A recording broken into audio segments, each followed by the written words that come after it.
What is your life's purpose? YouTube Live. Anyways, I've been thinking about this and I want to share this. Everything that you do, if you question your motives and your reasons why you're doing what you're doing, you can ask yourself, where does this lead? If you're just doing for something for a temporary result, for money or success or fame or fortune, it's actually very fleeting. What's up, Joseph Bell? Anything that you do that's not rooted in your life's deepest purpose or what you really, really, really, really want to do, it could just be another wild goose chase.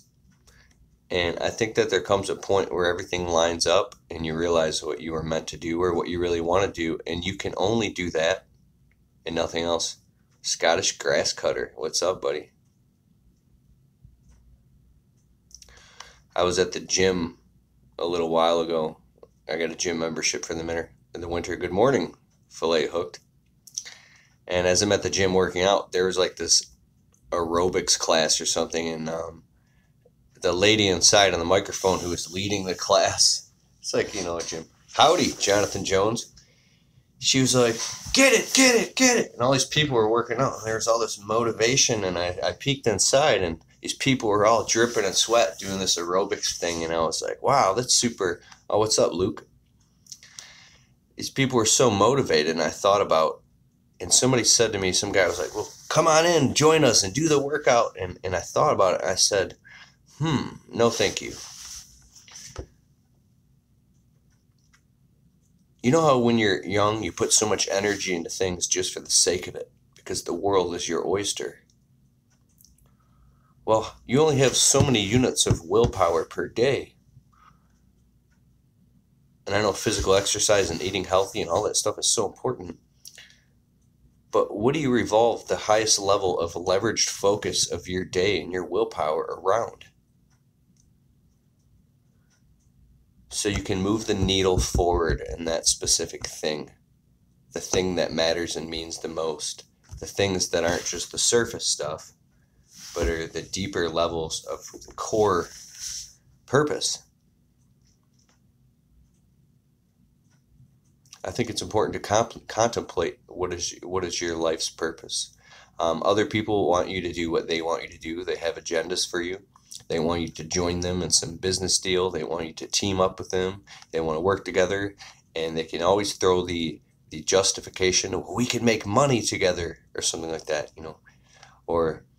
but if you've done all that and you could go make a bunch more money, but you realize that doesn't fulfill you, you get to a point where you can't do anything else but do what your life's deepest purpose is.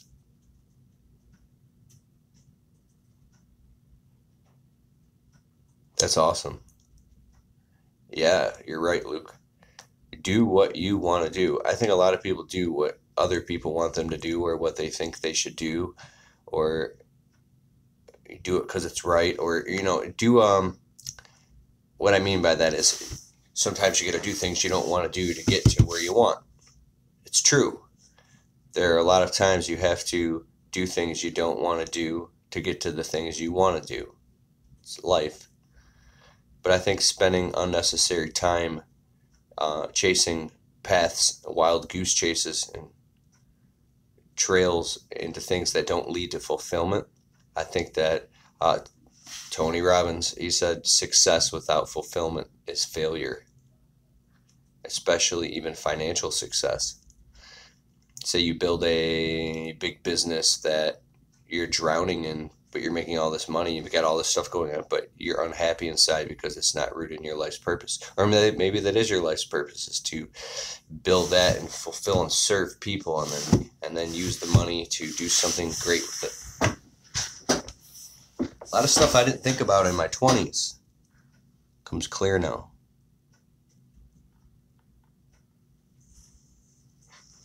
I'm thinking about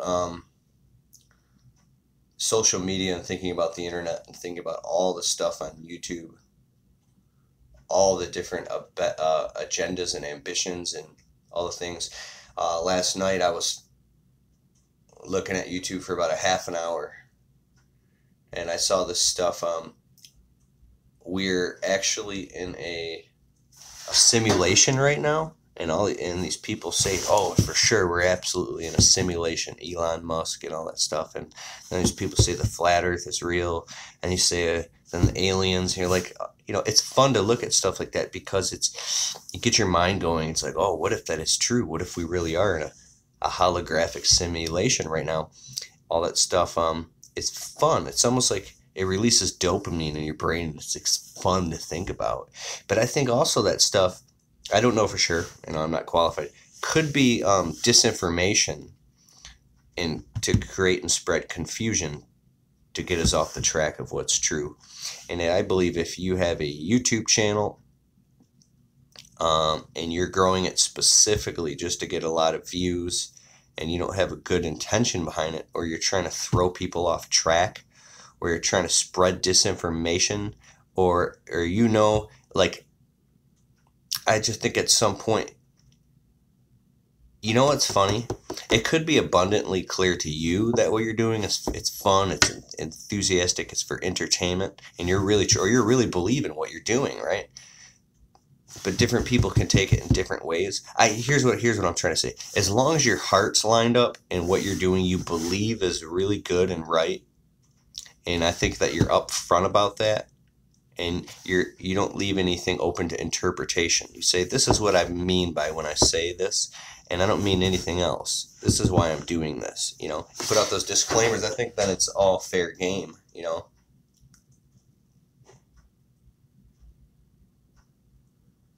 Luke the window cleaner. I remember when I first saw your YouTube videos, I was like, damn! You put the GoPro directly on the squeegee, and it was like a 3D experience, and it's fun, isn't it crazy? Once you pass a certain amount of subscribers or views, you start kind of like looking at it differently.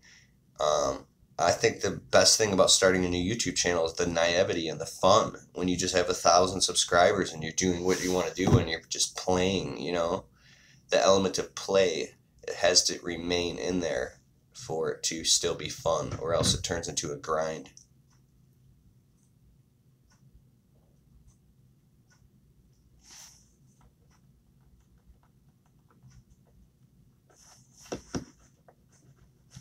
Our culture's funny. We're going through a lot of shifts in our consciousness right now.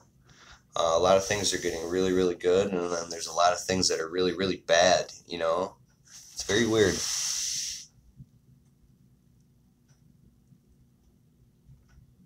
Thank you so much.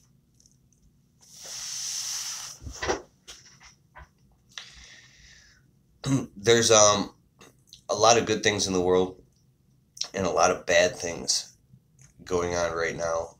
And it's like, stuff that you can't even wrap your head around, you know what I mean? And like, at what point do you, say, I don't want to pay attention to that stuff because it's negative, it brings me down? Or what point do you say, we got to do something about this? We got to do something. We have to take action.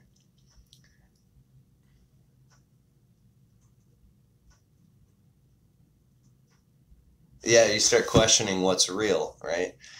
The mind is a sponge, and the mind is very sensitive. So whatever you expose yourself to, me being a YouTube creator, I know for sure, and I'm a video editor, I can create fiction.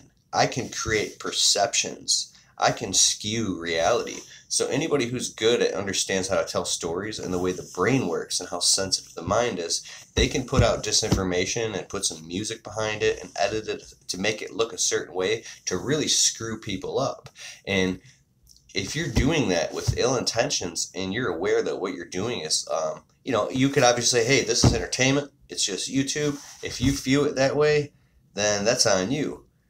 But so where's the line of responsibility? Because I've watched over, 10 years, the line of responsibility keeps going farther and farther off the slippery slope of a cliff to where, like, everything is fair game. I don't know about that, because there's a fine line between what's right and wrong. It's very, very clear. If you find yourself questioning something, hey, should I do that? Should I not do that? Like, I was just vlogging earlier, and I vlogged as I was walking into the gym. And I just got the feeling, I was like, I shouldn't be vlogging in the fitness center. So I vlogged in, and I was like, hey, I'm going to work out. And then I shut the camera off because I just got that feeling. It's like, I don't know what that is. And I just think it's like a compass. And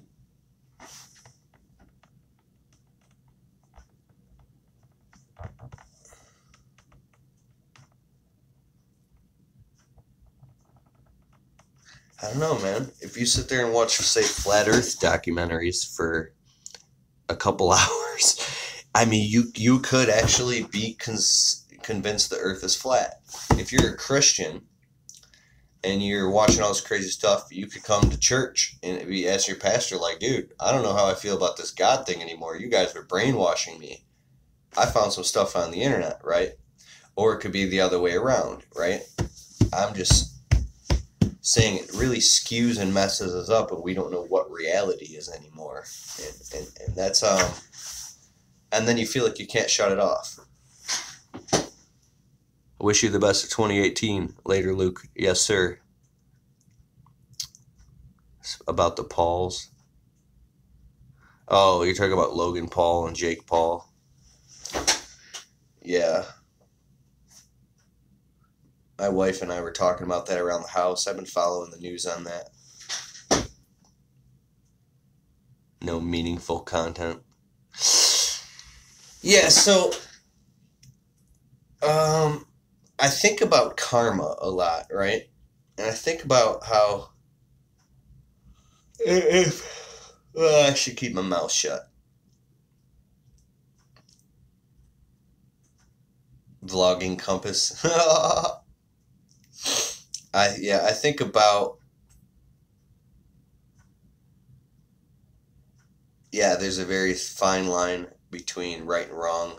And if you know that you're doing something just to further your own success, and it's not rooted in good, like, here's the question. Tony Robbins said it. Why do I keep bringing up Tony Robbins? He said, this is how you know if you should do something or not. You say, is it good for me? Okay, yes, green light.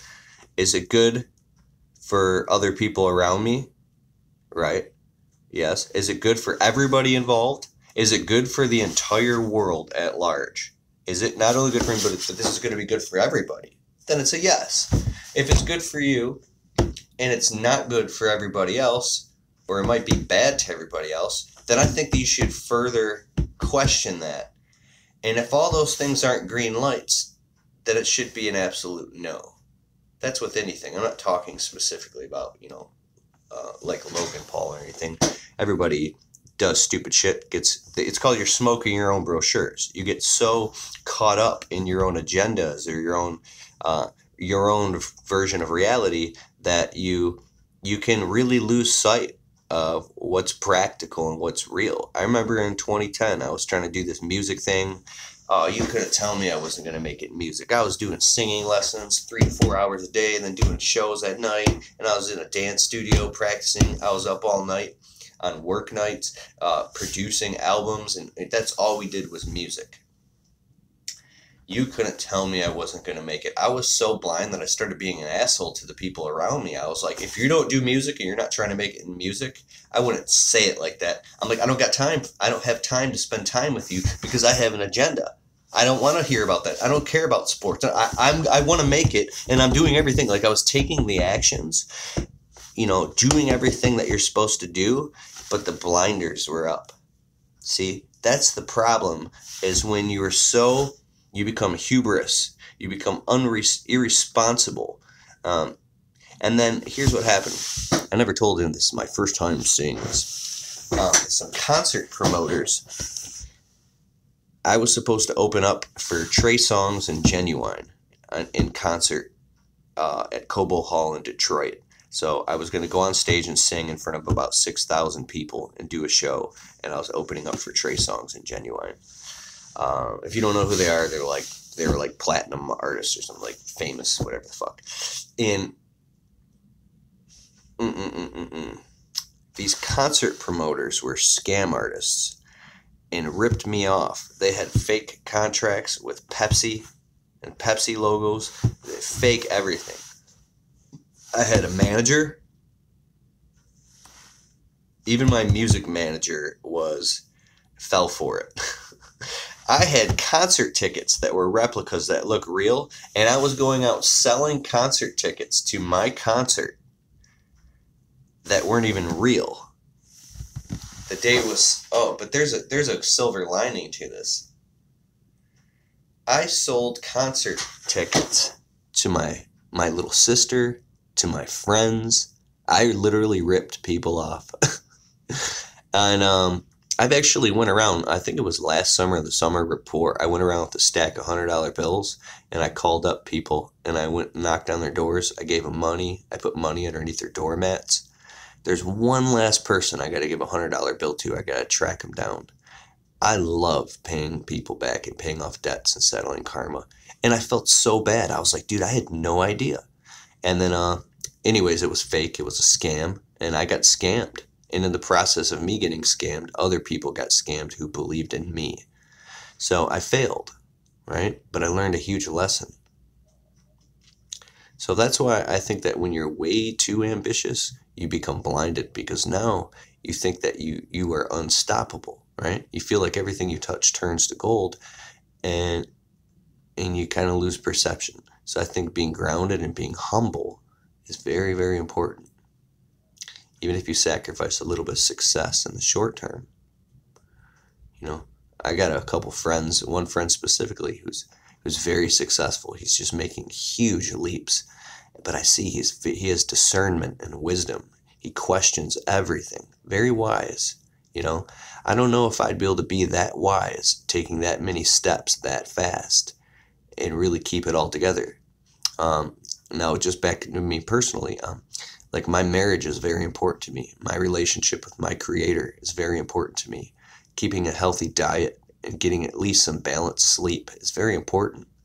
I know when you sacrifice your primary relationships, your relationship with your creator or your higher self, when you sacrifice your health and your sleep and your diet at the sake of success, short-term sprints, 90 days, if you got to do it, good. But when you sacrifice you and the people around you to become successful, not only do you lose, everybody else has to pay the price too that loves you. They hurt too. So it's not worth it. It's not worth it. Because when you die and you go in that casket and you go to the other side, what is everybody going to say about you? Or what are they going to say about you when you die? That selfish bastard, all he cared about was his pocketbook, you know? Or, man,